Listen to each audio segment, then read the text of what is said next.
تا به حال از خودتون پرسیدید که در تاریک ترین شب سال نور کجا پنهان میشه؟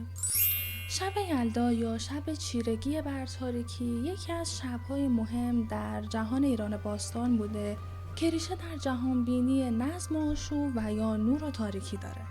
اما در این دیدگاه تاریکی فقط غیاب نور نبوده، بلکه قلمرویی برای دیوان در باور ایرانیان باستان به شمار میرفته.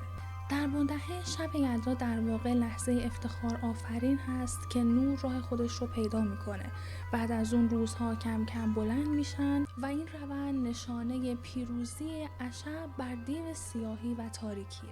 هرچند که واژه یلدا یک واژه سوریانی و مربوط به دوران متأخر هست، اما پیوند اون با تولد مهر آیین بزرگی رو ترتیب داده. ایرانیان در شب یلدا به دور همدیگه جمع می شدن. عنوان شبچره که برای شب یلدا استفاده میشه در واقع به همین موضوع اشاره داره. تمام تلاش ایرانیان بر این بود که شبهای سردی رو که قرار از سر بگذرونن به گرمترین حالت ممکن در کنار همدیگه سپری بکنن.